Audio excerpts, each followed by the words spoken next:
Я вже не лайвився. Якщо можеш нашуміти, то було би файно.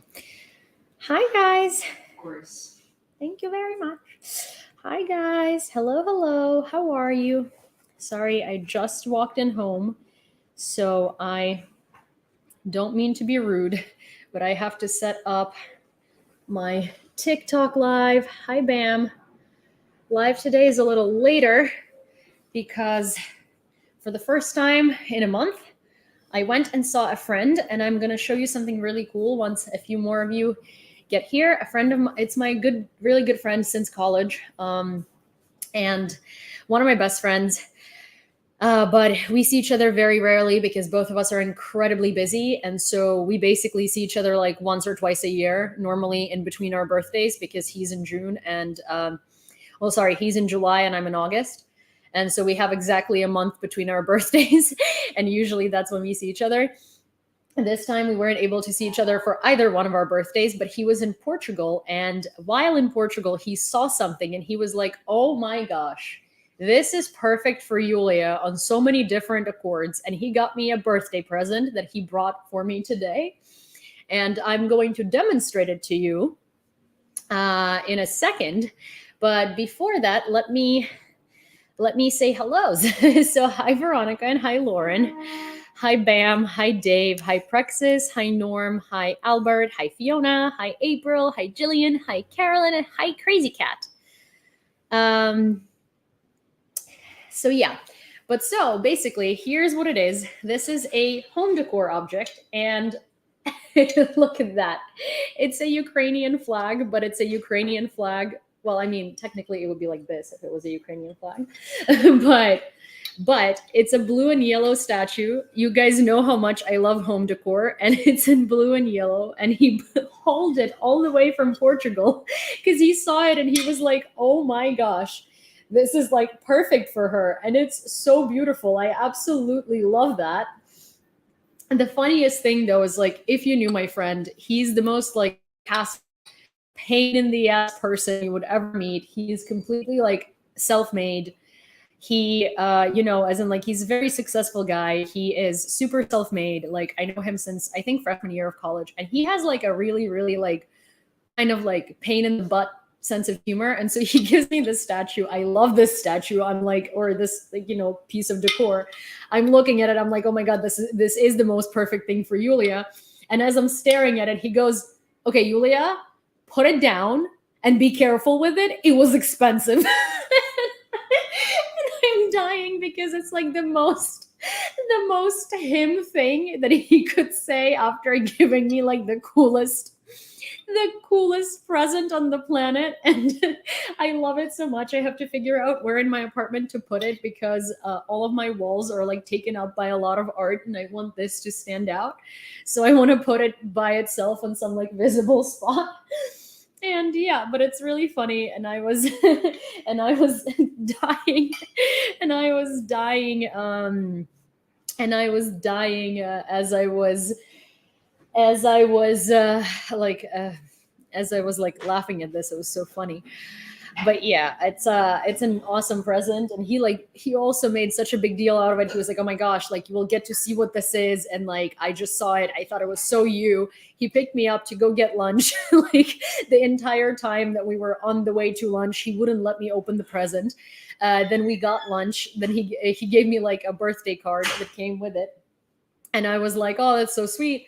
And then literally like he was like, okay, well, do you mind running an errand with me? And then I'm going to give you your present. I'm like, okay, sure. So we go to run this errand. He has to drop something off at FedEx. It ends up taking like 30 minutes, although it should have taken like 5. And so I'm sitting in this car, he's running this errand, and then he's like, here, finally, you can open this present. I'm like, I don't even want this anymore. I'm kidding. But it was like a very, very sweet, thoughtful thing, and definitely exceeded expectations and was totally worth waiting for. So yeah, so I'm just very excited about it. I'm going to show it one more time. But yeah, this is the present that I got. My birthday was well over a month ago, almost 2 months ago. But yeah, this is the this is a birthday present, and this is just to let you know how often I see my friends. It's been 2 months since my birthday, and we just managed to see each other for this birthday present. So yeah, that's what it is. And it honestly like lifted my mood so much. And Chris will just signed up for my for my Twitter. He just followed me on Twitter. So I hope he's watching this and he's like, you asshole. Why are you telling the whole world about this? But if you are watching it, thank you. I love it. And you know that I'm going to put this on my wall, and you know that this is going to be the first butt that everybody sees when they enter my apartment. And it's going to be a blue and yellow butt, you know? But anyways, there is a lot that had happened today. Some of you were on my live earlier where I was going over, well, we were watching Jens Stoltenberg's speech live, and where I probably pointed that speech because I thought that they could do so much better. And I think that honestly, NATO once again kind of let Ukraine down. I am going to reiterate that one more time because I know that everyone's going to jump onto this topic of like, well, they were just diplomatic. They were just this, they were just that. They did the best they could, and everything. But basically what I do want to say is I didn't expect NATO to accept Ukraine into NATO. That's not what I expected, which is a lot of people started commenting and saying like, oh, what did you expect? NATO can't get Ukraine in, like in, you know, like right away, and like blah, blah, blah. This is not what it's about. Well, I'm not asking NATO to get Ukraine in. I know it's not going to happen. I know it's not going to happen overnight. I know it's most likely not going to happen for a very long time, but Ukraine made it a very big point today after the annexation of territories to show the Kremlin that we're applying to NATO. And one of the things that Stoltenberg should have done is he should have acknowledged the fact that Ukraine applied to NATO. When he should have acknowledged the application to NATO, and he should have said that NATO is going to review it the same way they review every application. That's it. That's all you had to do to give a strong message. And one of the things that I'm trying to say here is that Putin needs a strong message. And this whole rhetoric of, oh, you know, NATO is just being careful because they're trying to avoid World War III, you know, they don't want to piss off Putin, like blah, blah, they're just trying to be diplomatic. Well, here's the thing.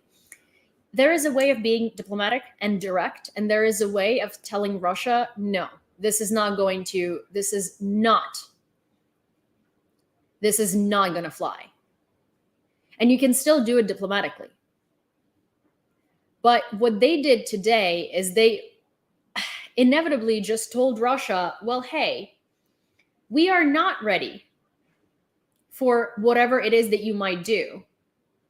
And so we are going to tread lightly because we're scared of what it is that you might do. And so we're going to tiptoe around you. What they should have done is they should have given him a message that said, we are ready for anything that you might come up with. We are ready and we are waiting, and we're not going to let you get away with it.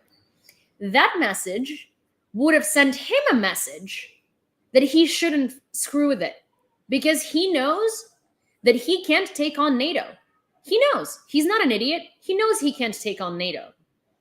The reason why he's doing everything that he's doing today is because he's 100% sure that NATO is not going to intervene. I'm sorry, there is a troll over here. Russia is fighting for survival. NATO fights for war profits. For survival from what? What particularly has been, like, don't block this troll for a second. What particularly has been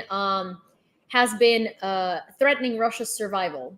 So Russia is fighting for survival of its citizens that are not under bombs, that are not under shelling, that are not under artillery fire, that are not dying, right? Russia sends their citizens to die in Ukraine. So they automatically are not fighting for survival because they're sending their people into the meat grinder. Now, what is Russia fighting for survival from? Their citizens are fine. Most of them are living at home, and the only danger to them is Russia and its mobilization. Okay? The only danger to them is Russia and the mobilization. The people who are fighting for survival are Ukrainians because we are currently being bombed every day. Like today, the terrorist attack on Zaporizhzhia. A humanitarian convoy that Russia blew up. What were they fighting? What were they defending themselves from? A humanitarian convoy that was evacuating Ukrainians from Zaporizhzhia that didn't want to be there? What were they fighting from? What were they scared of? What was threatening Russia in a humanitarian convoy of civilians?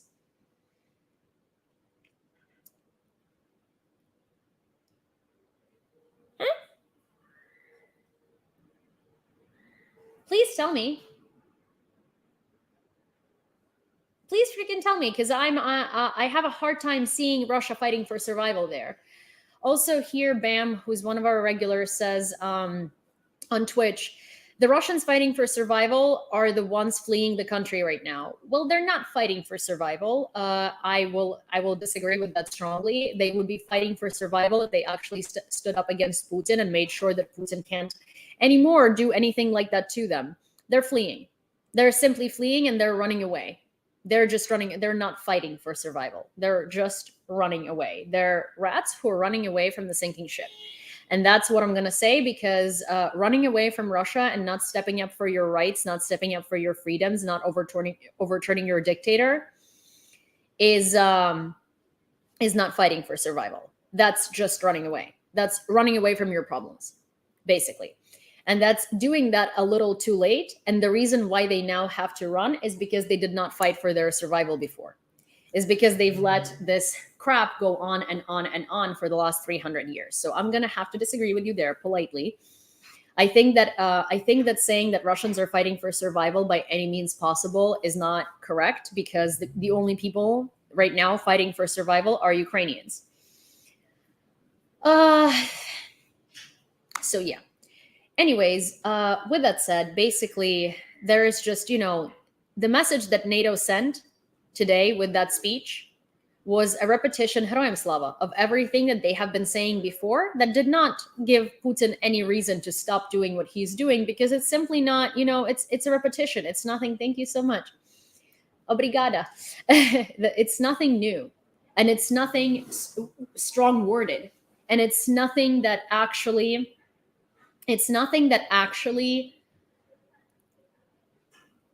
tells Putin that NATO is going to stop him if he crosses whatever line it is now. So that's about it. The message that they sent is, we're not ready. We would rather avoid a confrontation with you because we don't know what's to come. The message they should have sent was, we are ready for whatever it is that you're planning. So there is that. And by waiting for a journalist to ask whether Ukraine has a chance of a sped up application processing, and responding, every country is welcome to apply so long as it's a democratic nation, they basically said, well, you're welcome to apply, but we're not, and then they followed it up by, every country is welcome to apply, but of course it's going to have to be a unanimous decision of every state that's a member of NATO, which is Hungary and Turkey, who are not going to allow it. By that, quite literally, between the lines saying, you're welcome to apply, but, most likely not going to happen, which is something, at least if they dropped that one sentence, at least if Stoltenberg didn't say, oh, but you're welcome to apply, but of course, all 30 nations are going to have to approve you. At least if he didn't say that, that would have been a stronger message. But he sent the weakest message of the least, of Ukrainians being, of NATO being the least prepared to counter Russia, and of NATO not having Ukraine's back. That's what he did with that message. And as I said earlier, Every single Ukrainian watching that speech, all we heard is they don't care enough. And that's okay. As I said earlier, we are used to being let down. That's fine. But the worst part is that Putin heard that too. And he heard they don't care enough. And they're not ready for whatever it is that we have in stock. And that gives him green light to proceed with whatever it is that he wanted to proceed with. Anyways, there is a question about Liman over here. Generalismos is asking, what's the situation in Liman?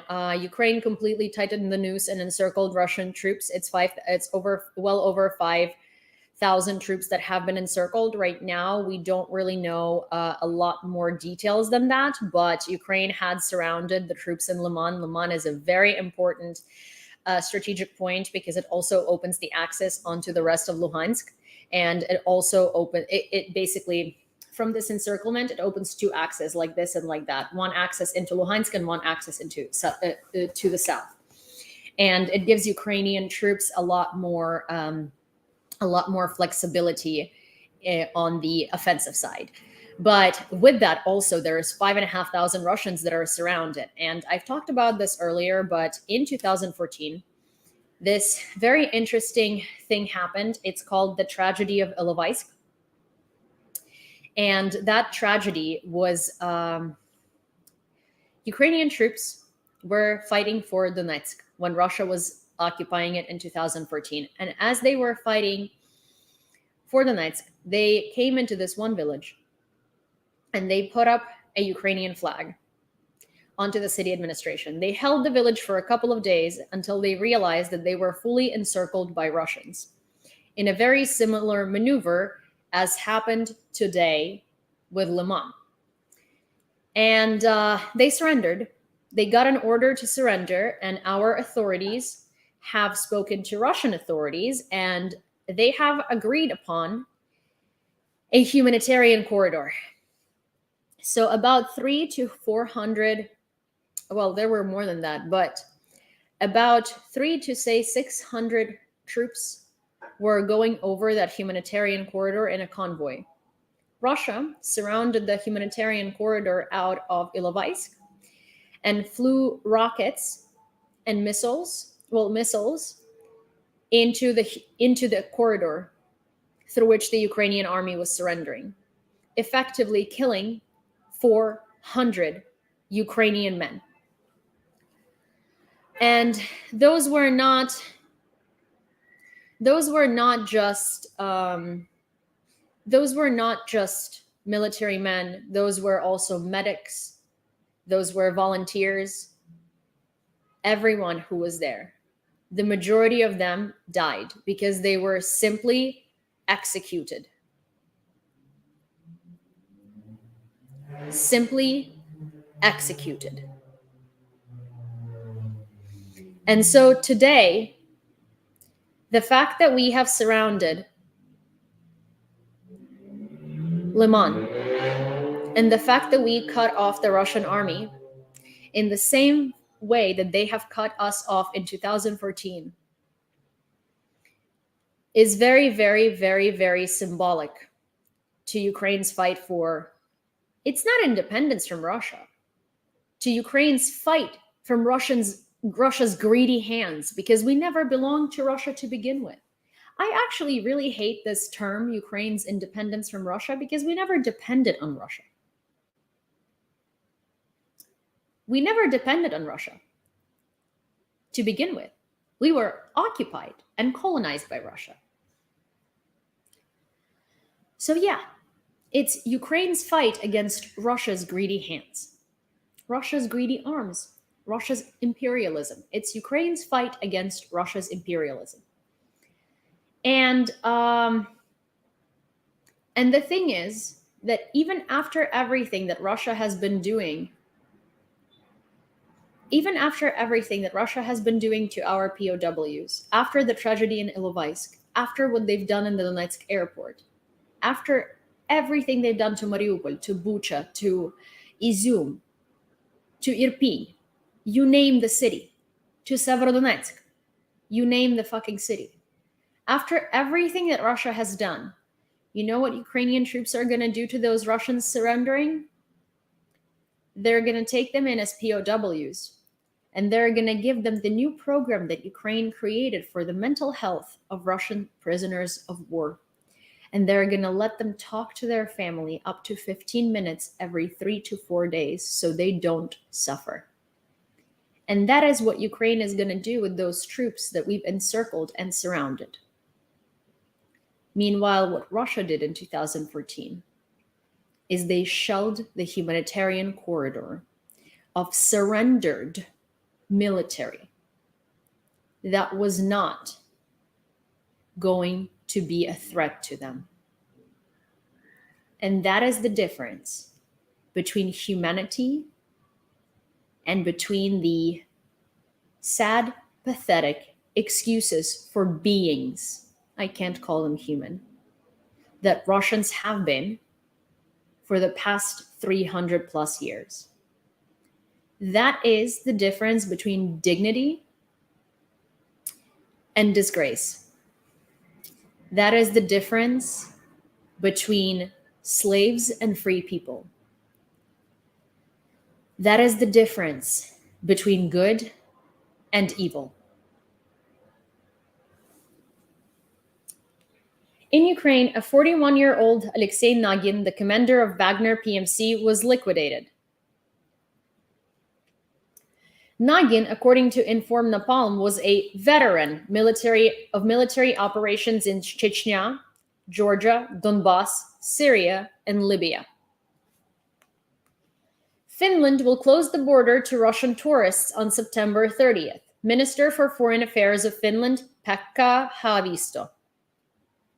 The government has made a decision in principle. The border will be closed to Russian tourists on Friday, Haavisto said. According to him, the country's government believes that the entry of Russian tourists to Finland threatens the country's international relations. The ban has several exceptions, including humanitarian reasons. Russians will be able to come to Finland for family reasons, for study, work, or medical treatment. Well, I don't know why they would come here, why they would be able to come to Finland for study or work, because that makes no sense. So Finland is going to let Russians earn money in Finland. That kind of makes less sense than tourism.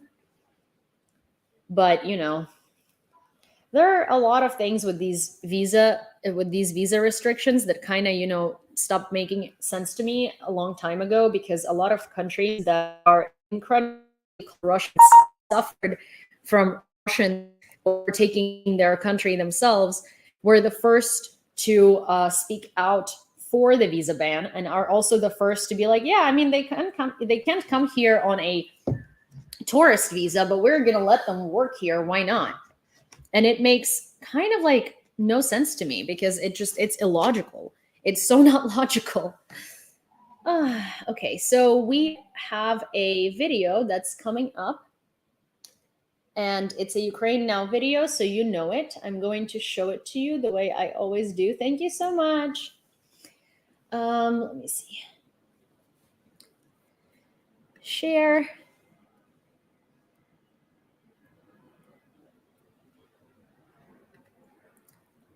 Well, Maxim, I don't think there are normal Russians, and I am assuming you are Russian, so you're probably going to be disappointed at this statement, but a normal Russian would be gathering crowds of Russians and going to protest against your regime, and instead of filming people getting arrested, they would be fighting for them. So yeah, that would be a normal Russian for me. Unfortunately, the people who are fleeing the mobilization from the war that they themselves have supported are not normal Russians to me. 33! Постріл! Постріл!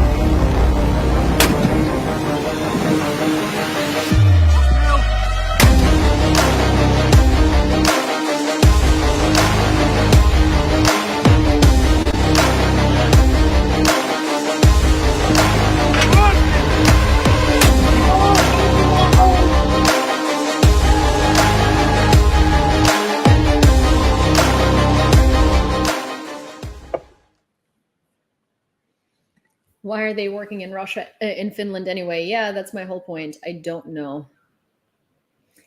But here is the thing. I'm actually going to elaborate on this a little bit because I am assuming that the person who commented this is Russian because their name is Maxim. They might be Belarusian. They might be Kazakh. They might be Georgian. Well, although this would be a very Russified name of a Georgian or a Kazakh, they could be from any Soviet satellite country. But I want to elaborate on that. So here's the thing. I'm going to highlight this comment. And the comment says, it is better to let more normal Russians leave Russia than to go to fight in Ukraine. And I'm going to say this one more time, and I've always said it, and this is my view, and I'm not going to change it. Russians who are fleeing mobilization are not normal Russians to me. First of all, there is thousands upon thousands of them who have Z's on their cars, and they're fleeing mobilization not because they're normal, but because they don't want to die in the war. They want the territories. They want, to put Ukrainians down on our knees. They just don't want to do it themselves because they don't want to get out of the comfort zone. And that's the whole thing about Russians who don't want to.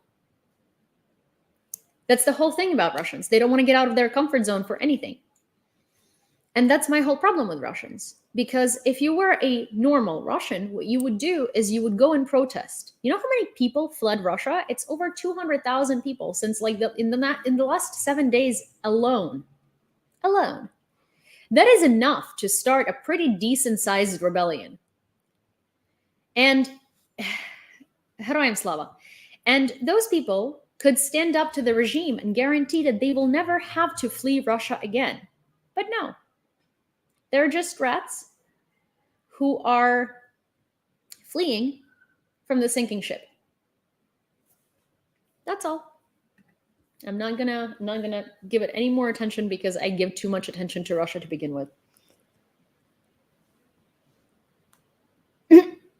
Юрий, ты вот вылез из какой-то жопки, да? Вот ты вылез из какой-то задницы, ну потому что из передницы вылезти не мог с такими фразами. Вот пойди, пожалуйста, в эту же задницу и залезь сюда обратно. Ну, честное слово, потому что вот эта херня, которую вы морозите, она просто, мне даже отвечать нечего. Зачем? Если кому-то сделали лоботомию, в этом случае это вы, и у вас мозги уже не работают, нахрена мне с вами разговаривать и нахрена мне отвечать на этот идиотский вопрос? Просто, мне кажется, самое лучшее, что вы можете для себя сделать, это залезть в ту жопу, с которой вы вылезли. Учитывая, что это, наверное, какой-то сральник посредине улицы с дыркой в каком-то погребе, то, наверное, туда. Окей? Потому что как-то, вы знаете, во-первых, докричаться в дырку в земле, в которую вы срете, в которой вы сейчас сидите, наверное, сложно. И я не хочу пробовать это делать. Anyways, I really don't care anymore. Are we eating Yuri? Oh yes, we are eating Yuri so fast. We are eating him so fast. Okay, so glory to the heroes of Liman. Yes. Sure that they will not succeed in overthrowing the regime, but the less of them there are on our land, the better. Well, look, Maxim, Maxim, I guess Maxim then. I agree with you, but at the same time, those Russians that run away from Russia and settle in Europe are also those Russians that spread the anti-Ukrainian narrative worldwide. Those are the Russians that are sitting in warm European houses who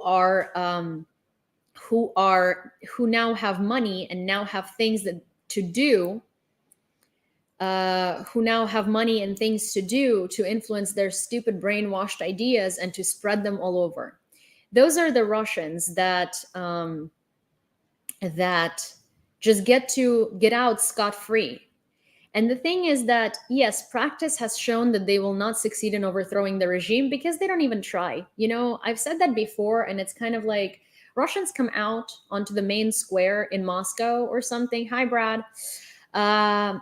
or in St. Petersburg, and they hold a piece of paper that says "Нет войне," and they stand with a piece of paper, and then a cop comes in. The cop picks them up, and there are 50 people watching on the side with a phone like this filming instead of going at that cop. And then Russians are like, we tried to protest, but we are just not successful. The regime always wins. Okay, so you live in a so let me get this straight. So you live in a dictatorship, and you fully understand that there is going to be armed militia that's going to pick you up for standing there with a protest sign. You don't make Molotov cocktails, you don't arm up, you don't try to actually go against your regime. You are just like, I was standing there with a piece of paper in a dictator country where saying war is illegal, and they dared to pick me up and throw me in jail because of that? How dare they? And then it didn't work. A piece of paper that says no to war didn't work. Of course it didn't work. That would barely work in a democracy. That would barely work in a democracy. Like if I were to go stand at the top of, like, I don't know, Empire State Building with a massive poster that says help Ukraine, it might make the news and might prove some sort of a point. And I live in a democracy where protesting is allowed. Okay? That might make a point, might make the news. Someone might care. And it might be televised, and they will be like, look at this protest. But in Russia, in North Korea, in China, if you are gonna protest, you know that it's gonna have to be brutal. You know you're gonna have to get dirty. You know you're gonna have to get injured. Or do you really think that you can fight a dictatorship with a freaking piece of paper that says no to war? Of course you don't. Of course you don't. It's really not going to do anything. And to Zeus 99 PT, who says, I don't believe in the numbers of those who support Putin because there is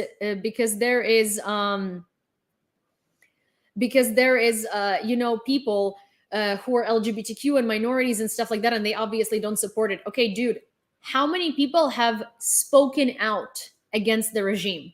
There are people who are LGBTQIA Russians who live in America and who support the war. There are people who say stuff like, oh, I don't support the war, but, and those are people who live in democracies for a while now, and they're Russian. Also, how many people in Russia have actually spoken out? Did you look at those numbers? Russia has a population of 145 million people, most of which do not have access to the internet and watch TV all day, every day, and that's their only source of news, and that's the brainwashing propaganda. They're 100% pro-Putin. The amount of people arrested in Moscow and St. Petersburg altogether since February 24th for protesting is 30,000 people. Let's say we're generous, and that's 200,000 people that protested. Let's say we are generous, and it's 600,000 people that actually hold those beliefs but don't speak. That's 200% over the ones that actually did something. And that is like 1,000% over those who actually got arrested for doing something. 600,000 people out of the population of 145 million is not even 1% of the population. You're aware of that, right? You are aware that 0.02% of the Russian population actually spoke out against it. And most of them are not even against, like, these recent protests, they're not against the war in Ukraine. This is the one thing that people seem to not understand or not want to accept or not want to understand. They're not protesting against the war in Ukraine. They're protesting against the mobilization. They're protesting against dying on the front lines of the war with Ukraine. They don't mind the territories being annexed. They don't mind Ukrainians dying. They don't mind what Putin is doing. What they mind is their ass on the line of fire of a HIMARS rocket. That's what they mind. They didn't protest before this. You know, mobilization of Russian citizens made them more like disgraced and more upset than a genocide happening across the border. You know why? Because even if you watch interviews from Russian creators, which I stopped, I don't follow any Russian creators, when they ask people on the street, what do they think about the war? They mostly say, well, I mean, it doesn't change anything for me, so I don't care. You know why they started coming out on the streets? Because it changed something for them, and now they're scared. Now they're scared.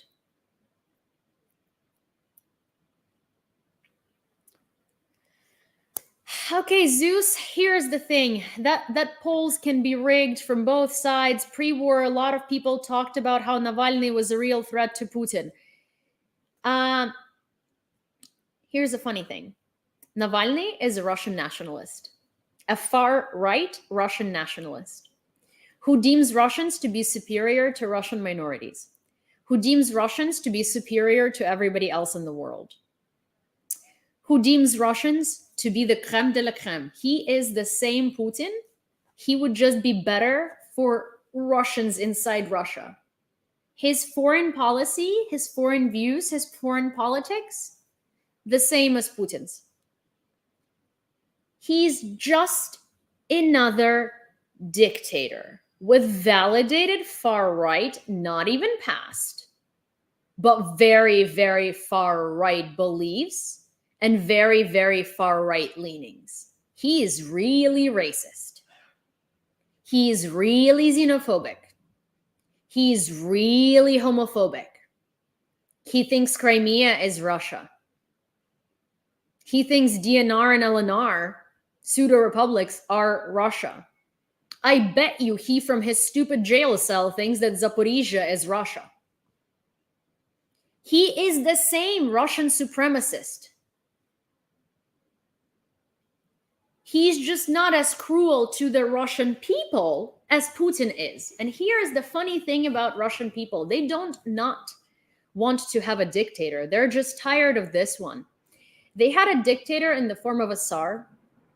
They had a dictator in the form of the Soviet heads. They have a dictator in the form of Putin.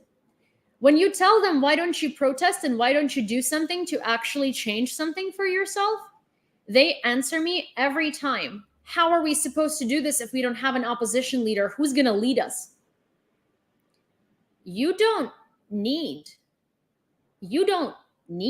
a leader to go to a protest. You don't need a leader to tell you, look, there is an 85-year-old woman being beat up by the police. Instead of filming this on camera, go help her. You don't need that. Russians always need someone to tell them what to do. And until that changes, Russia's not going to change.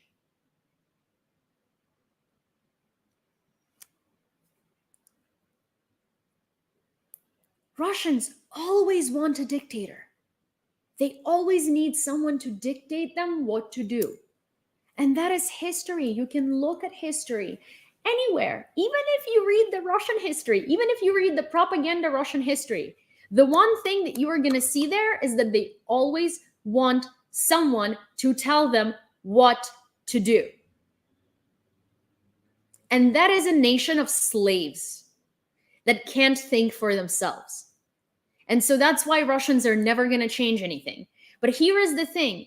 If all of their borders were closed, if no one would let them into their country, if those 300,000 men who fled were forced to stay inside Russia and face the mobilization, maybe, just maybe, they would actually go and stand up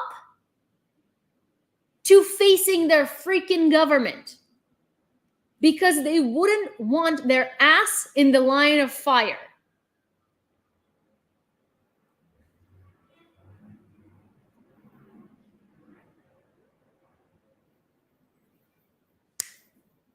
That's all.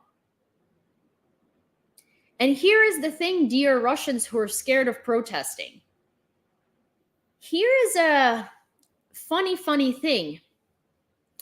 You have two options. One option that you're so scared of in terms of protesting is you're scared of being in jail, you're scared of being beat up in jail, you're scared of potentially dying in jail.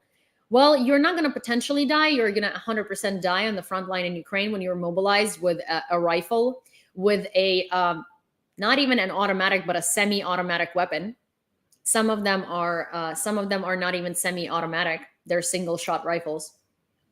So you're 100% going to die with that on the front line in Ukraine. You're 100% going to die with that on the front line in Ukraine without having a winter uniform. You're just going to freeze to death. It's getting cold. You're 100% going to die without armor. And you're 100% going to die in your green camouflage uniform against snow. Because winter uniforms in most normal places are white. In Russia, they just posted a photo of their winter uniforms and how great they look because the guys have goggles and their uniforms are green. They're camo green. They're literally camo green. You're asking to be noticed, right? So this is not a hypothetical. If you go to the Ukrainian front lines, you are gonna die. If you go to protest against your government, you might be injured. You might be brutally treated. But you're not going to lose an arm. You're not going to lose a leg. You're not going to lose an eye. You're not going to lose your limbs. They're not going to be torn off to shreds because of a mine or because of a HIMARS. So, attention question. Which one of these scenarios sounds worse to you? A scenario in which you are definitely going to die, or a scenario in which you might get hurt, but you also might push just enough to actually overturn your government so you never have to be in this situation again.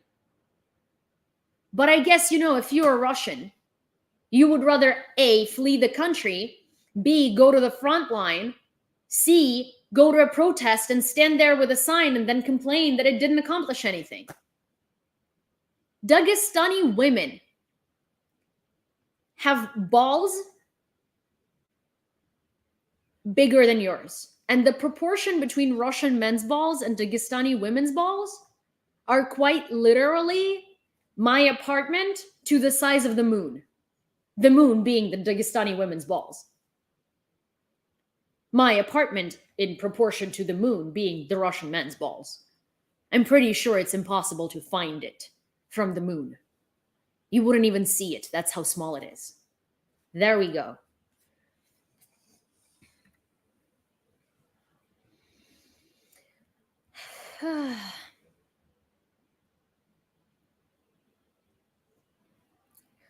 Oh my gosh. Okay, there is another question that I'm getting from the same person, and this is the last thing I'm going to answer before I move on to reading the news. But here you go. I love this. So the solution is close Russians in Russia. So they will eventually say enough is enough to take down Putin. You just described the second option was at least in the same category than Putin. So what prevents the next online? Be more hardcore and be more brutal in war mindset. First of all, Putin is down. Their government is going to suffer. Their economy is going to suffer more. There is going to be chaos. It's not like, it's not like just you take down Putin and whoever comes in next just takes the post the next day and he's president and everything is la la la, rainbows and butterflies. That's not how politics works. Every time you overthrow a dictator, there is going to be chaos. There is going to be a ton of chaos within the country. They're not going to have the opportunity to conduct a war while there is freaking chaos in their country. You know how many people are going to get assassinated? You know how many Putin proxies are going to be fleeing? The government is going to be decomposing. The whole country would be in a state of freaking chaos. And that's the kind of chaos that you can't just figure out while you're also strategizing warfare. If the regime was overthrown, those soldiers would not have the chain of command anymore. That's not how it works. And also, here's the thing. So if the next guy might be worse than Putin, well, then I'm sorry, but nothing will save Russia. If Russians quite literally overthrow a dictator and put another better dictator, another stronger dictator in power, then well, we just give up on this nation forever, and we just let them live like North Korea in their own little bubble, secluded from everybody else in the world, because then, oh well, there is no salvation for them. That's what's going to happen. And we sanction them out of the wazoo to the point where the dictator literally cannot manufacture a fork, let alone a nuclear warhead.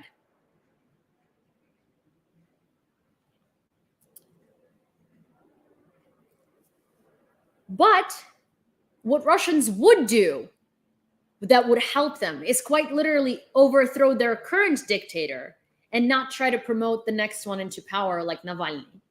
Because they need to start criticizing their politicians, and they need to start criticizing their government, which is something they're not doing. Which is something they're not doing at all. Because anytime you point to Navalny's problems, they literally are like, no, I'm sorry, we don't have anybody else. Why are you shitting on Navalny? We have no one else. It's like, okay, just because you have no one else does not mean this guy is great. It just means that your options are slim, but you don't stand up for him. You say, yeah, he has a lot of issues, but unfortunately, this is all we've got so far. And maybe we can utilize him in order to overthrow this one and then figure out someone next. But what Russians do, they're like, no, Navalny is perfect, okay? This is the only guy we have. We're not going to get a better guy because we're not going to try. And so he's the best. He has no issues. How dare you say he has issues? He's Putin's opposition. He doesn't have any issues. That's a typical Russian mindset. So realistically, what I personally think is that it's so deep down the rabbit hole of like mental slavery in Russia that it doesn't matter what you do. They're just going to keep getting dictators that are going to be dictating their life. And they're going to be okay with it. And they're just going to complain about it later. And then they're just going to be like, well, I don't understand how it happened to me. We never criticized the government. We never stood up for ourselves. And then we got a dictator. How did that happen? We're so poor. We're such poor people. There is a dictator in our government and we don't know what to do. How did that happen to us? We haven't protested. We haven't done anything. We've never criticized their government. We were okay with everything they were doing up until Russians were humiliated and couldn't get visas. How the fuck did that happen? How did we end up here? Literally like that. That's how you ended up there. There's nothing more I can say on this topic. And if you're gonna try and justify Russians not doing anything because the next guy can be worse one more time, one of my mods is gonna eat you.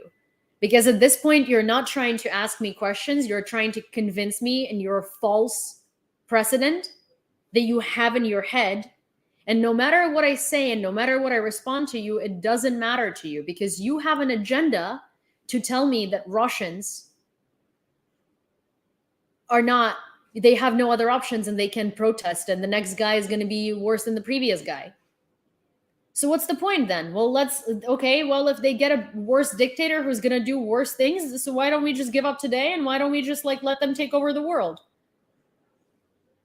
Because there is a possibility that the next guy can be worse. Well, then why? Okay, well, I mean, if anything we do is just going to lead to something worse, then why don't we just stop doing it altogether?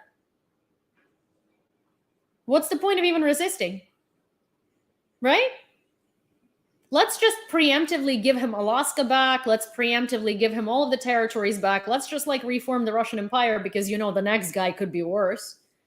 Russians can stand up for themselves for the first time in their history and the next guy can be worse. So, I mean, like, we're not going to be able to handle that anyway. So why don't we just like give him everything that he might ever want and then some? Why don't we just call it the Eurasian Empire and give him the rest of Europe? Might as well, you know, why not? With that logic.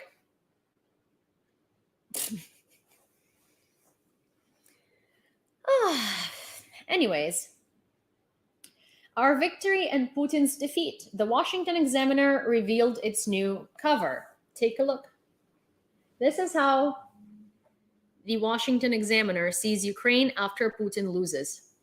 I actually really like that illustration. I also really like the little details. As you might know, I'm a graphic designer, so my life literally has always been attention to details. And I really like the way that they've portrayed this stuff because there are a lot of Easter eggs here. This looks just like that first building that was on the international covers in Mariupol. She's wearing braids, and braids are one of the most popular hairstyles on all of the Ukrainian photos. If you see a typical Ukrainian girl in the Ukrainian vyshyvanka and traditional clothes, she always has her hair braided. So I think that's a very nice touch. I really, obviously, the Ukrainian flag, the medals from NATO and EU, that of course makes a lot of sense. But I really like the way that they've illustrated this because it is very, very, very, very, very accurate.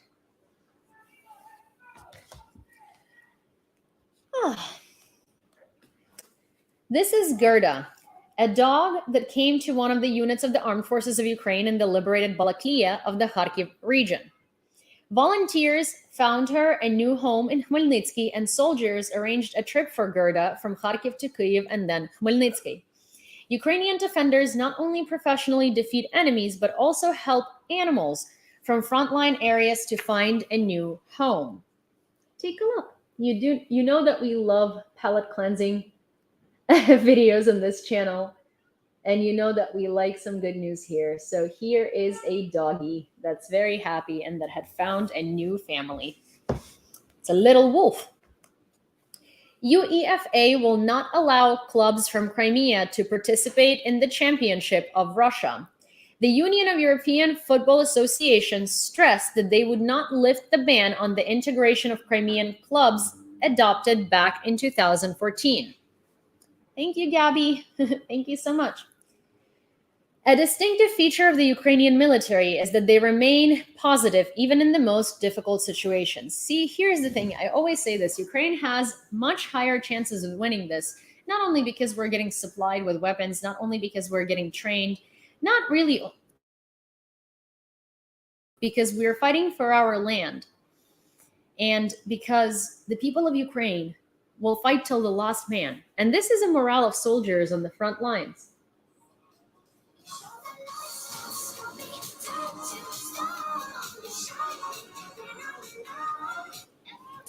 And you know, there was a very funny video, and I thought that it was so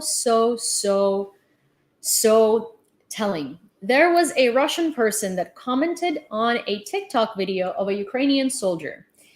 And the comment said, "Oh, yeah, so you're doing TikToks over here while we are getting armed, mobilizing, and annexing territories, or like we're taking over territories." And this soldier responded and said, "See, I mean, that's the whole joke of it, right? You're taking over territory so much that I have time to film TikToks on the front line." And I think that's what it is. You know, a lot of people see videos of Ukrainian military and they're like, "Oh, while Russia is trying to make gains and Russia is doing this, these guys are like dancing with flashlights." Yeah, the whole point is that Russia is so bad at what they do that our soldiers have time to film TikToks in the trenches to boost their morale. Also, the thing is, you do understand that the reason why these guys have so much morale is because they're able to have these TikTok accounts. They're able to interact with me, with you, with us. They know the world supports them. They see people coming onto their lives. They see people commenting on their videos. They see people saying, "Hey, good luck out there. We stand with you. You rock. You're amazing. You're awesome." That motivates them. And it's important to have that. It's important to have the opportunity to do that. It's a morale booster. It's not weird. Oh my gosh, I'm not even going to respond to a Chad. I'm sorry that your parents decided to call you that, because that defined the course of your life before you even started with your life. And you're really being a great representative of your name, Chad.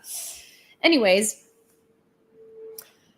Russia attacked Dnipro with a Soviet X-22 missile. Yuri Ignat, spokesman for the Air Force Command of the Armed Forces of Ukraine, said. According to him, the warhead of the rocket weighs more than 900 kg, and the length of the rocket is more than 11 meters. Such missiles are highly inaccurate and destructive. The KH-22 has been developed since 1958 and was officially put into service in 1971. The Russian Federation has already mobilized more than 100,000 people, according to the General Staff of the Armed Forces. It is expected that the number of mobilized will be much higher. So we talked about it a little bit yesterday. People were concerned about Russia sending the 20,000 troops to Belarus. Honestly, yes, I've seen those reports. I honestly don't know how they can afford to do that because, as you see here, they were only so far able to mobilize 100,000 men, and most of them genuinely are alcoholics. Like you've seen that in the videos. They're useless. They have no training. They've never been in the military. Russian military command was telling them, which here's another thing that I want to point out. Like everybody has seen that video and everybody was laughing at that video, right? And it was a video of a Russian commander, a woman, telling the newly mobilized soldiers to call their wives and to ask their wives to send them tampons and pads. So when they get wounded, they shove the tampon into the wound and then put a pad on top of it. And that's their like tamponading. Okay. So so the procedure is called a tamponade. And normally it's done with sterile medical gear, like professional medical gear. But I think that they might have misunderstood the term tamponade and they thought it as a literal female tampons and then female pads. But here's the funny thing about that. I understand they have no budget for like sterile medical gear, and they just need these men to buy something that would potentially, soak up the blood. But here's the funny thing. If you're a soldier and you're going to put a tampon into your wound caused by a bullet, a shrapnel piece, caused by debris, and you're going to leave it there, you're going to suffer from a septic shock real fast.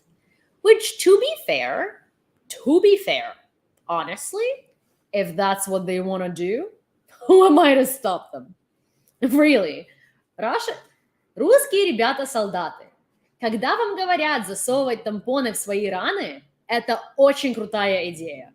Очень крутая идея. Я вам скажу, как женщина, настолько помогает. Просто тампоны – это самое лучшее, что вы можете сделать. Пожалуйста, я вам сама отправлю. To be honest, I think it's such a great idea that I myself will donate a bunch of tampon boxes to Russian soldiers so they could take that to the front lines with them. The Ukrainians are not even going to have to kill them. The septic shock will. It's cool. I think it's a fantastic idea. Genuinely. I don't know if that like military commander was just like tired of being military and wanted to retire. She wanted to kill her platoon. She wanted to like kill her unit or whatever. Maybe she's just like, oh, well, crap. I've been pulled out of my vacation time. I haven't been serving for 10 years. And now I have to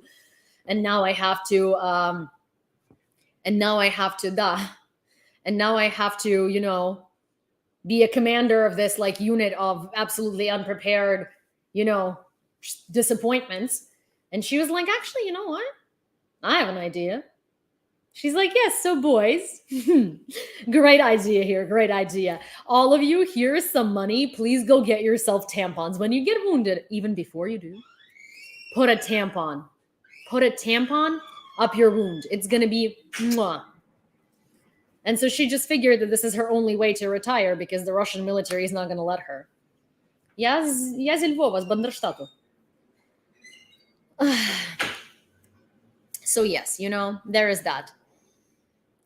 Yes, I am willing to provide a generous donation of tampon boxes to the Russian military, guys. I swear.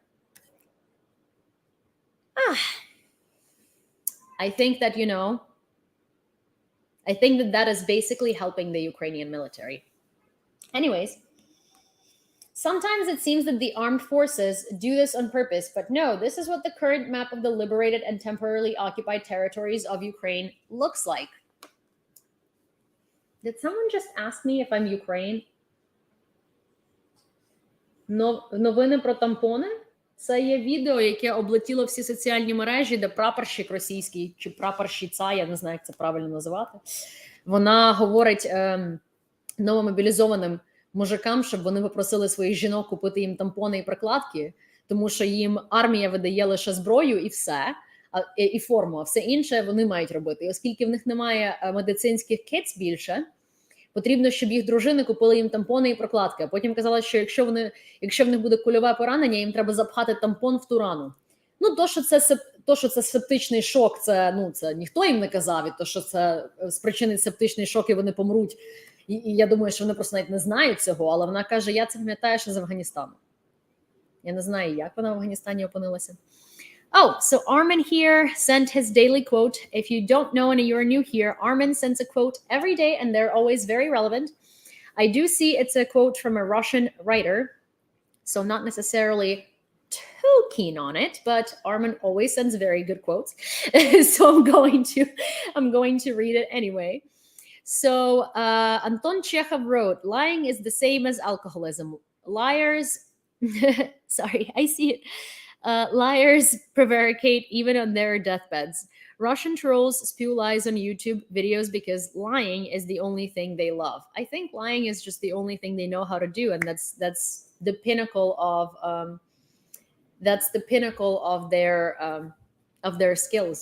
I'm sorry. Is this Russian person telling me that are you telling me Russian medkits are NATO standards? I'm sorry. I'm sorry. Parararama.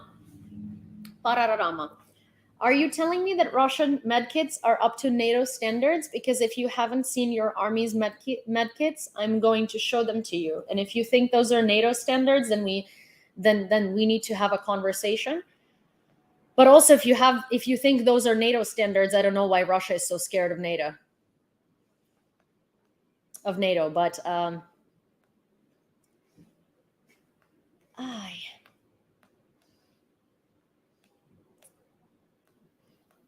I'm trying.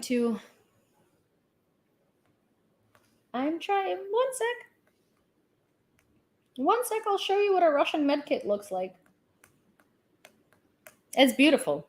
It's really eye-opening, you know? I understand why they wouldn't mind tampons.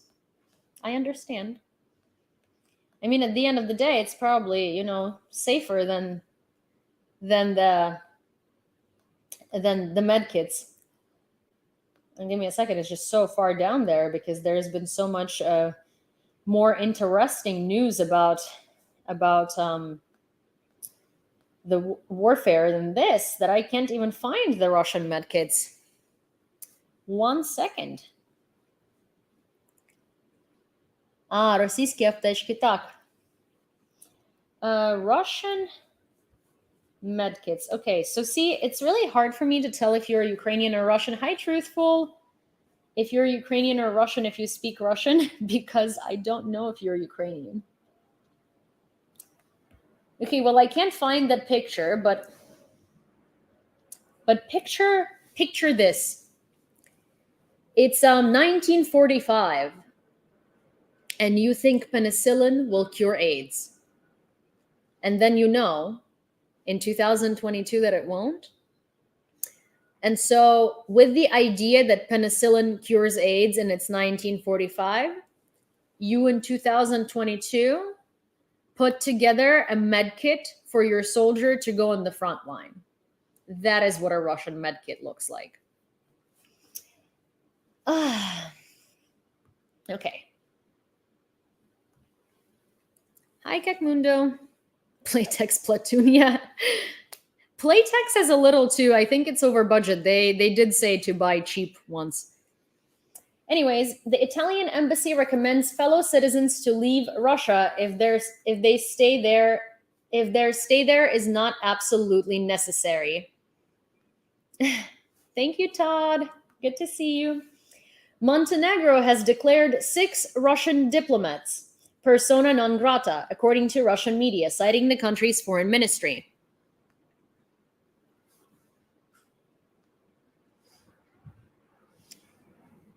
Did you put that Z there on purpose on Twitch? Because if you did, that's an interesting choice. The UN said that they do not consider it possible to recognize the results of the so-called referendums held in the territories of Ukraine occupied by Russia. Yeah, they also, I love how they're strongly condemning Russian referendums that were held, that were done at gunpoint, and Ukrainians were forced to vote in them, or they were just forced to put the right answer in, and NATO strongly condemns it. But we talked about it. But we talked about it earlier today. Ви можете подивитися на Ютубі, на Твічі або на Твіттері. Все під тим самим ім'ям, як ось це.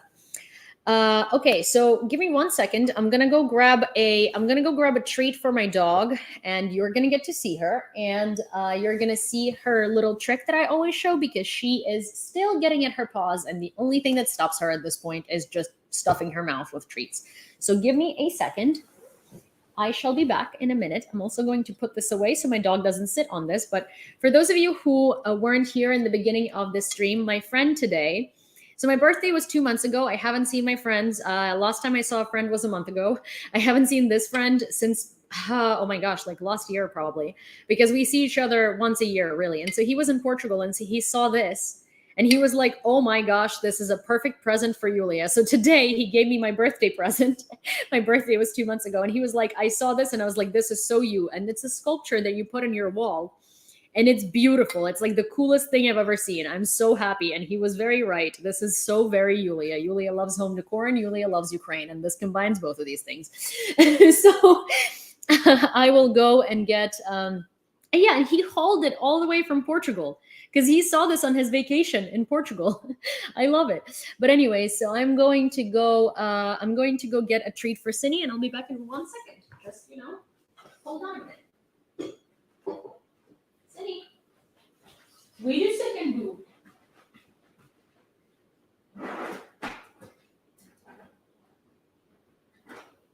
Wait. Cindy, you be on your best behavior, and you show our new Ukrainian guests what you can do. Sit. Okay. Слава Україні. Слава нації. Пиздець Російській Федерації. Wait. Wait. Wait. Okay. Good girl. Good girl. Хороша дівчинка. Good girl. Good girl. Good girl. Who's so good? Who's so good? Now move. Move. So yeah. that is my doggers. Her name is Sini, and she's from Mykolayiv. So she's a Ukrainian nationalist dog who knows all of our wartime mottos, and who knows the right thing to say. I think Sini is more politically aware than an average Russian citizen is. Anyways,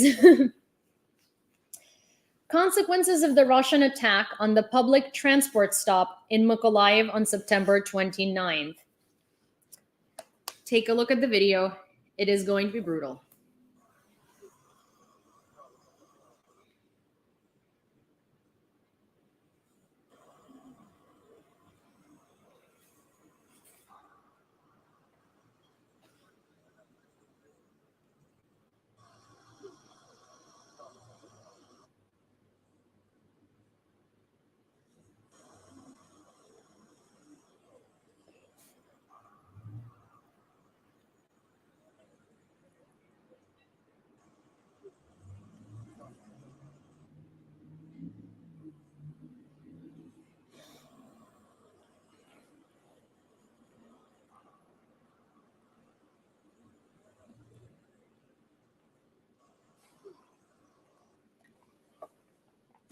That is Mykolaiv, and that is another terrorist attack at the hands of Russians at a bus stop.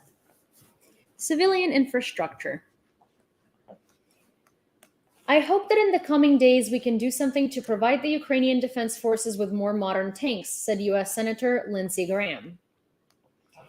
I'm not a fan of Lindsey Graham, but Lindsey Graham has had much more balls in terms of speaking out on Ukraine than anyone else from world leadership so far. Today, he said that a nuclear attack on Ukraine should constitute a nuclear attack on NATO and should trigger Article 5. When Ukraine announced that it's going to apply to NATO, and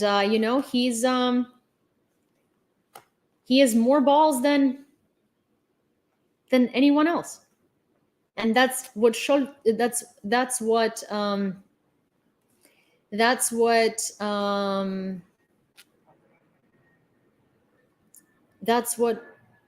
should have said. Also, wow, anytime you say anything about NATO, I feel like NATO is a code word for Russian trolls to get summoned. You say NATO, Russian trolls come in, and they start zzz. What is, I'm sorry, what does the Z mean in your Russian lexicon? Like, you think this is some sort of power thing that you're like trying to show to me? To me, it sounds like bzzz. Like, are you exploding? Is that the noise that Russian soldiers make before they get annihilated by a HIMARS? Is that what you were trying to replicate? Because that's what it sounds like to me. Is that a buzzing in the background that I shouldn't, that doesn't do anything to me? Is that like some sort of stuff that you do sorry, I got it. So when a Russian soldier is about to leave for the better world, let's put it this way, and they're laying there, and a Ukrainian soldier comes up to them, to check whether they're still breathing, they're like, is that what it is? Because that's what it reminds me of. So you can keep sending the Z's. I love those. I love imagining that picture that I just tried to reproduce. I'm sorry, I'm not a good actor. But that's about what I think about when you say Z. Is that what it is? You have to be a little more animated with that. Russian soldiers don't just say one Z and die. You have to put multiples, so I can really feel the mood. Come on. Jeez. So not inventive, my gosh. So boring. Clearly haven't seen a Russian soldier die. I can send you a whole channel. You can see what it looks like when they do, and you can practice better. Deal? Fundamental decisions for Ukraine will be made at an urgent meeting of the National Security Council, according to Alexei Danilov. Erdogan asked Putin to give another chance to negotiations with Ukraine and once again offered Ankara to mediate in this process. The press service of the Turkish president reports, "No, thank you. We do not need the grace of His Majesty, Mr. Putin, to give us another chance at negotiations. The only people that should be giving someone a chance at negotiations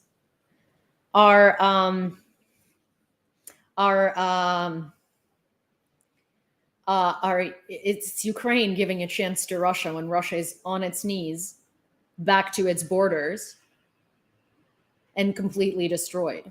Yeah, that's when, Erdogan can ask Ukraine for a chance to negotiate with Russia. Language here really matters. And it pisses me off so much when world politicians use language like give Ukraine a chance for negotiations. We're not asking for them. Have we asked a single time? In fact, we said no, there is going to be no negotiation until they're out of our land. We're not asking for negotiations. Stop asking on our behalf. In fact, Putin has been starting talks about negotiations, and we said no thank you, and we did that for a reason. So please stop talking for us. If you want to tell Putin to give in and leave our land, you're welcome to do that. If you want to ask him to give us a chance, don't. We don't need his gesture of goodwill. He's going to need one. That's fine. I'm also really I'm a little feisty today because, winter's coming. Well, yes, it is. And you know who's going to suffer in the winter? The Russian soldiers in green uniform that is so easily visible on the snow.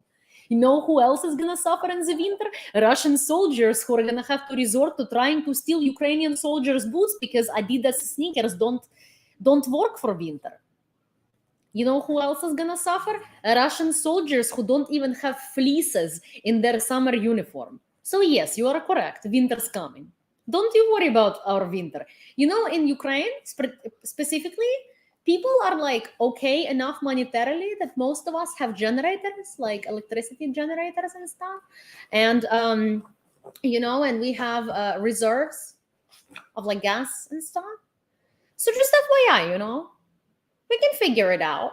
We can get solar energy.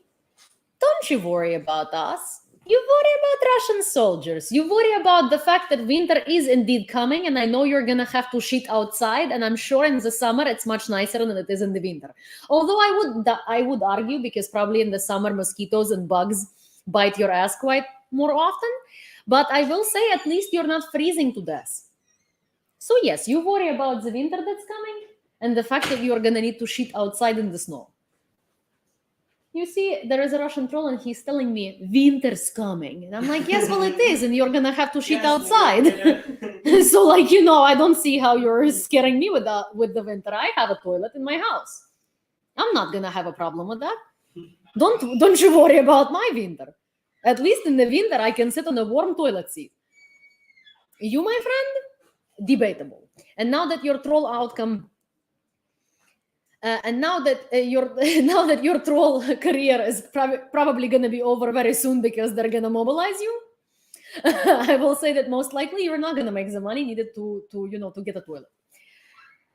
Anyways, and now that HIMARS is in Ukraine, you're not going to be able to steal toilets. So you have fun. Anyways.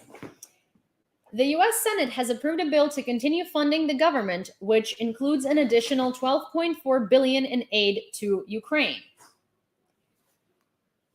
So this one is going to be very, very difficult and very, very heavy. And it pisses me off that I am talking about it after, like, comically talking to a troll, because this is heavy and this is difficult.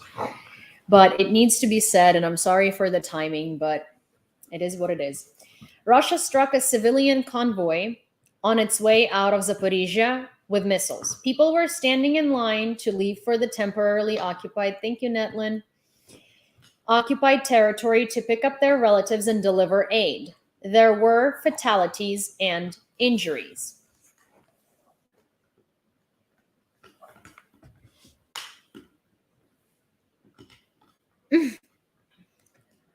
Oh my gosh. Jesus Christ. I am so tired of freaking Russian trolls banning my lives. And it's for hateful behavior now, but it's okay. I have another account. Don't you worry. That's fine. Oh yeah, of course I got banned. Are you kidding me? Well, no worries. Let's wait for a second. I know TikTok dropped. TikTok dropped because, Russian trolls don't sleep and they love me.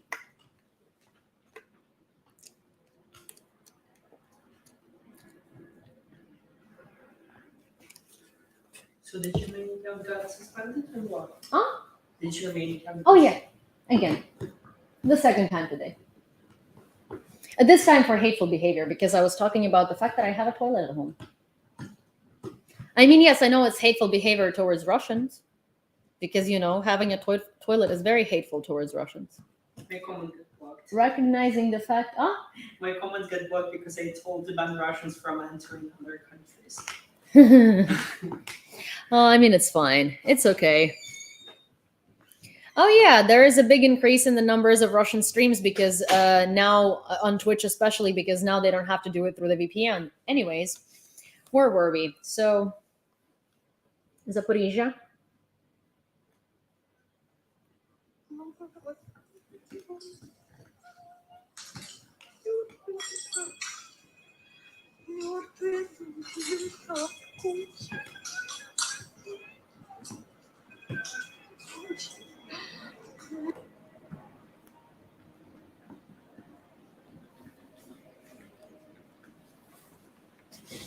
Who was talking in the background? Vasil.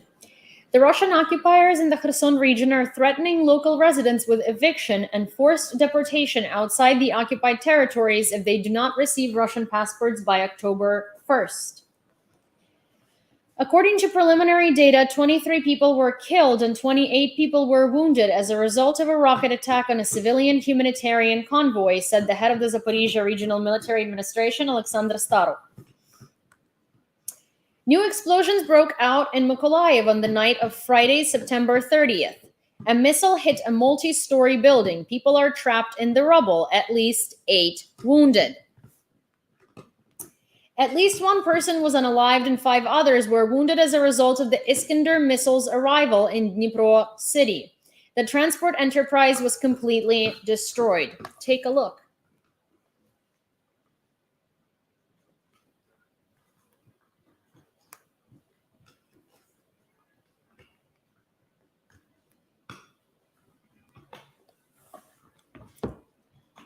The US Senate called for the transfer of tanks to Ukraine.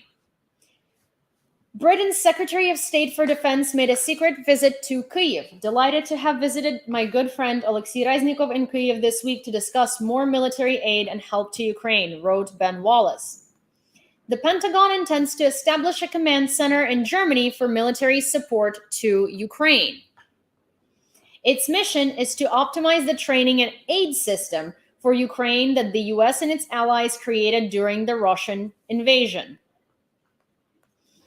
3 Switzerlands is the size of the territory of Ukraine that Russia has already annexed or is about to annex right now.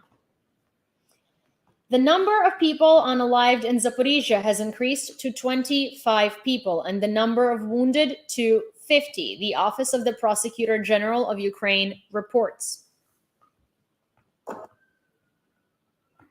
Here's a video I want to show you from Ukraine now that's going to talk about the accident at the Nord Stream that threatened an environmental disaster as about 300,000 tons of methane, one of the most potent greenhouse gases, were released into the atmosphere. The strings of Russia's Nord Stream 1 pipeline and the uncertified Nord Stream 2 were damaged deliberately, the European Union has said.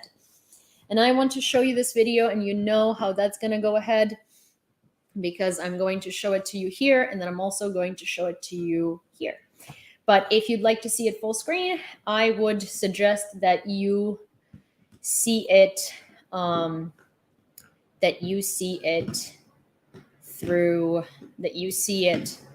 over on Twitch, Twitter, or YouTube. So I'm going to save this video. I'm going to send it to myself. I'm going to send it to you.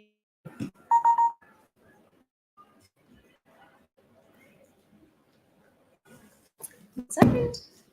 Let's prop it up so you can see it well.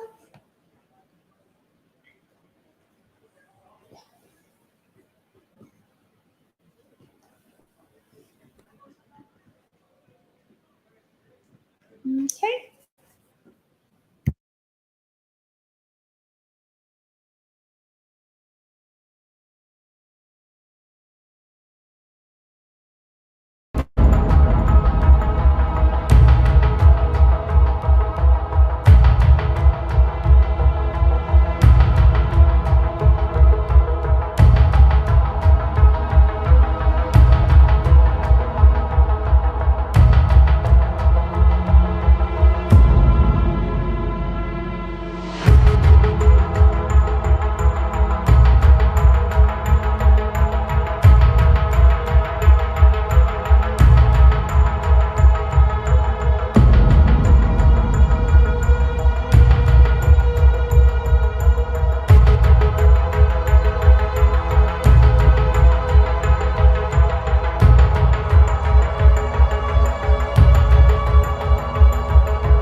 guys, I have a favor to ask of you, and that favor is going to include writing to TikTok, mentioning my username, and saying that my lives keep getting taken down for misinformation. When that doesn't work and my appeals, that because I clearly do not spread any misinformation, come back, Russian trolls report me for whatever it is that you can report me for in order to take down my TikTok lives. So if you can please help with that, that would be highly appreciated, because TikTok does tend to answer more often when a lot of users reach out to them. So if you can email TikTok creators, if you can email the emails that you can find and you can complain about that, that will greatly help me. So if you could do that, I would highly, highly appreciate that. Thank you very much. Mobilized Russians are advised to bring women's sanitary tampons with them, claiming it is a cost-effective solution. According to British intelligence, the medical supply of Russian troops is deteriorating, and some recently mobilized Russian reservists have been ordered to purchase their own first aid supplies. Ukrainian defenders entered the village of Yampil, Donetsk region. It has been confirmed. Shelling of Zaporizhzhia. Shrapnel hit a 5-year-old child in the stomach. A 3-year-old child has been left an orphan. According to the mayor of Melitopol, Ivan Fedorov, doctors are fighting for the life of the 5-year-old. He added that volunteers who transport medicine to the temporarily occupied territories and evacuate people from there were affected. The ground troops of the Ukrainian armed forces hinted at the flee of the Russians in the Liman direction. That was before they actually encircled them. But this is still a fun video to watch. As you can see, Russians kind of like running away here.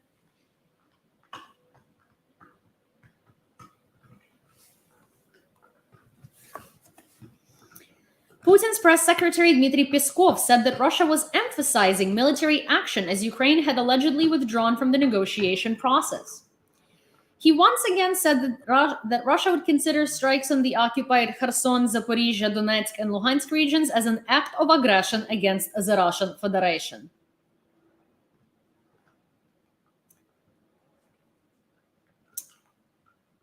Oh my gosh. After the pseudo referendum, the collaborators in Kherson quiet down and do not know what to do next. Natalia Humaniuk, head of the Joint Coordination Press Center of the South Defense Force. The families of mobilized Russians in Tuva, a Federal Republic of Russia, are given rams. It is noted that each family receives 1 sheep. A total of 91 animals have been distributed among the residents. So if your kid dies on the front line, you get a sheep. Fantastic, right? I mean, so basically when your sheep dies on the front line for being a sheep, you get a sheep in return. Very fair exchange. So technically, I see why Russians don't see anything happening and it doesn't affect them, because, you know, they had a sheep. It went to fight for the cause that doesn't exist. The sheep didn't come back and they received a sheep in return. Fantastic. What a deal. Zaporizhzhian President Putin announced the annexation of Ukrainian territories. Russian President Putin, oh my gosh. I read a different headline, wow. Russian President Putin announced the annexation of Ukrainian territories, the Donetsk, Luhansk, Zaporizhzhia, and Kherson regions, and suggests that Kyiv cease fire and sit down at the negotiation table. Героям слава! Конституционные законы о принятии и образовании в России 4 новых регионов, 4 новых субъектов Российской Федерации. Потому что это воля миллионов людей. Oh yes, it is a will of a million people who are in, who are sitting at home and running away from mobilization. That's the will of a million people. Consequences of the Russia's shelling of a civilian convoy to enter the occupied territories.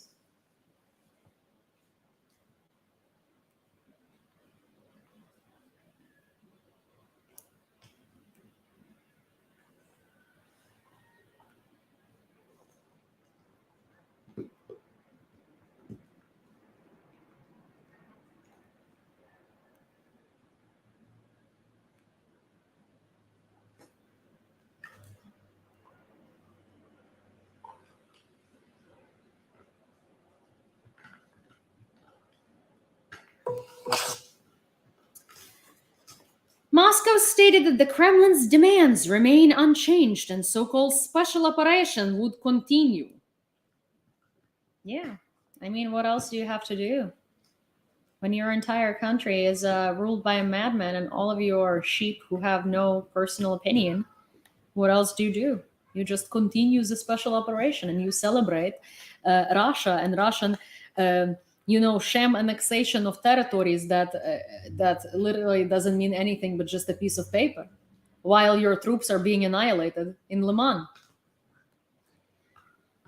Ukraine is submitting an application to join NATO in an expedited manner, President Zelensky said following the results of the NSDC meeting. Today, NATO Secretary Jens Stoltenberg will hold an unscheduled press conference at 7 p.m. Kyiv time. We watched it. If you'd like to see that press conference and hear my views on it, it's the video below this one.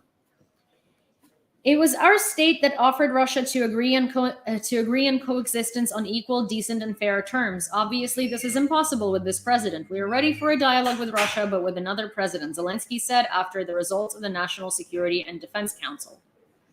The Ministry of National Defense of Lithuania has signed an agreement to purchase kamikaze drones for Ukraine. Here is what Putin said during his address on September 30th, besides the annexation of Ukrainian territories.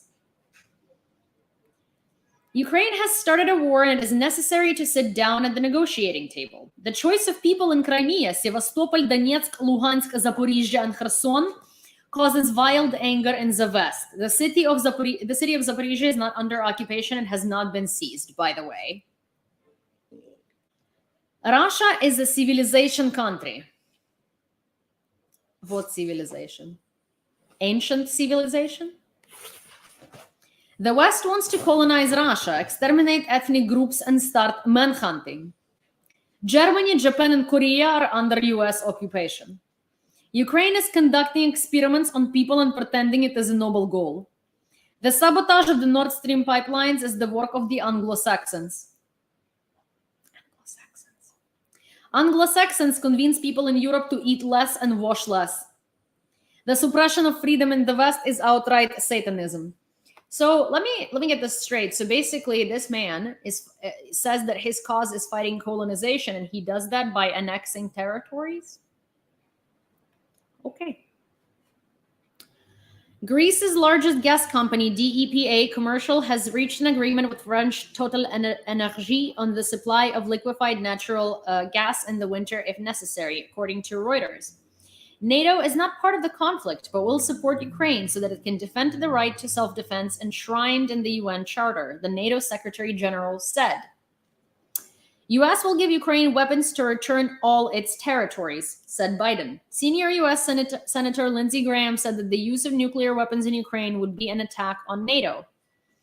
In Dnipro, missiles destroyed about half of the city's public transport. Mayor Boris Filatov said. Mayor Boris Filatov said.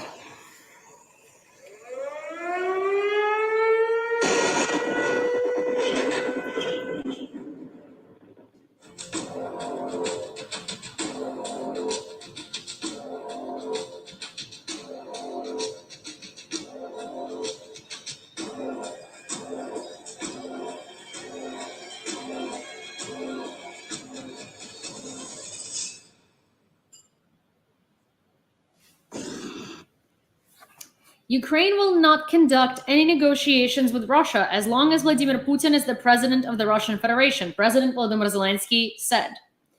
Today, the National Security and Defense Council of Ukraine decided to impose sanctions on significant individuals and legal entities of the Russian Federation who did not have the courage to speak out in defense of humanity and international law, or who are somehow involved in aggressive steps against Ukraine and the community of democratic peoples, said President Volodymyr Zelensky.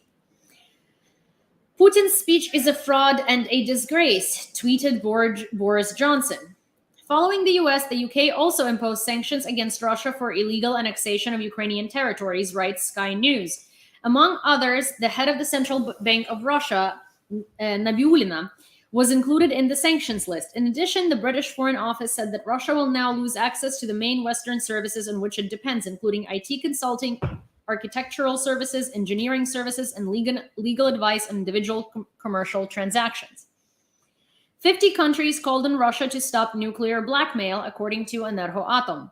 During the IAEA General Conference, the signatories of the joint statement stressed that it was the seizure of the Zaporizhzhia nuclear power plant by Russian troops that became the main reason for the threats to nuclear security. NATO will not participate in the war in Ukraine, since the war will end before Ukraine goes through all the necessary procedures to join the alliance, said Mikhailo Podolyak, advisor to the head of the president's office. NATO allies do not and will never recognize annexed Ukrainian territories as part of Russian Federation, according to Jens Stoltenberg. Oh my gosh.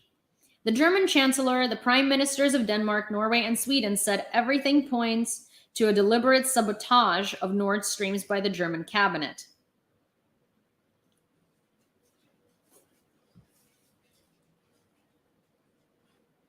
"5 days without water and food. The Russian occupiers kept a Lyceum principle in a torture chamber in the Kharkiv region. At least 20 torture chambers have already been discovered in the liberated territories of the Kharkiv region. In particular, in one of them, an educator was kept. 60-year-old Lydia Pylna, principal of the Ivanevsky Lyceum. A car drove up, they put me in and took me away from the people. The next three men with machine guns ordered me to kneel. One of them saw that I had a diploma of a Ukrainian language teacher and ordered the other to tear it up. After that, they threw a black cloth over the woman's head, took her to a cell, and left her there for 5 days without food or water.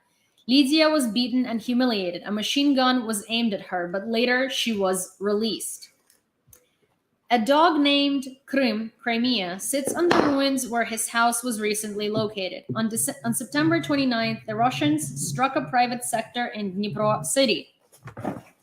As a result, an entire family was unalived, a grandmother, a mother, and 2 children. Only Krim, the dog, was left. And here is an illustration of that occurrence. And here is another video on from Ukraine now. And if you hit your nephew at the cottage, who's going to protect him? And you can suddenly die from a heart attack due to fear, so you won't even make it to the war. This is how a Russian clergyman is either luring his flock to war or threatening, but obviously do not stand aside for mobilization in the Russian Federation.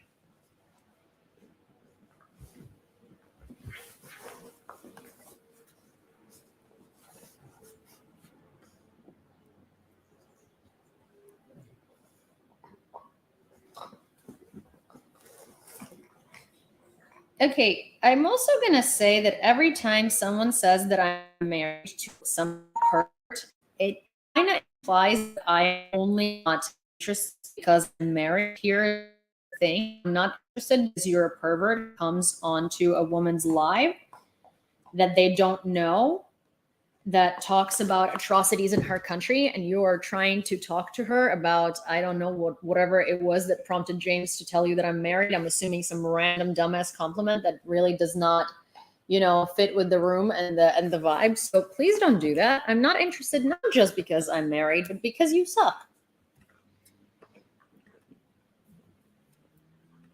Don't get me wrong.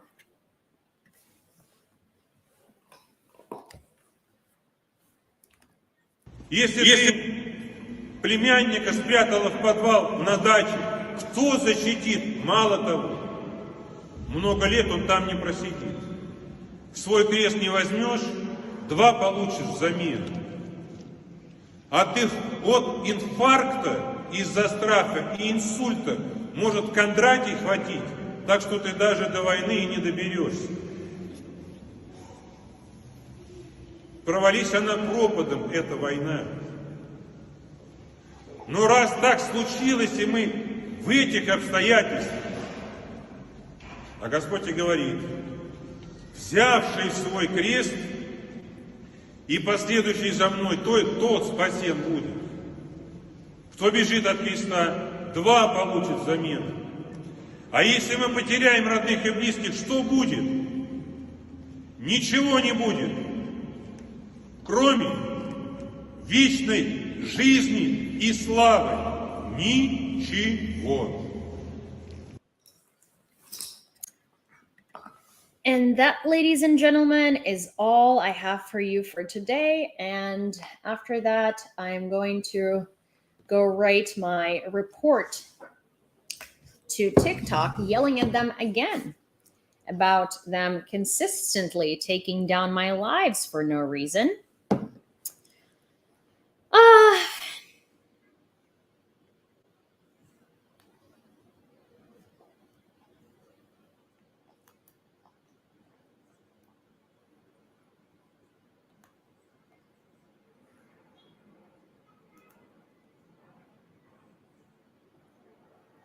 What time do you stream? Normally around 3 p.m., 2 to 3 p.m., normally around 2, 3 p.m., but today it was later because I did an earlier stream from the NATO press conference, and now I am, and then I had to take a break, and now I'm back home and I did a stream.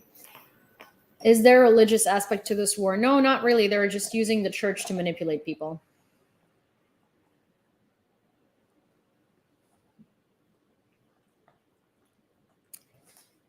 Oh, I do have another platform to stream. I stream on TikTok, Twitch, Twitter, and YouTube. Thank you, Pineapple.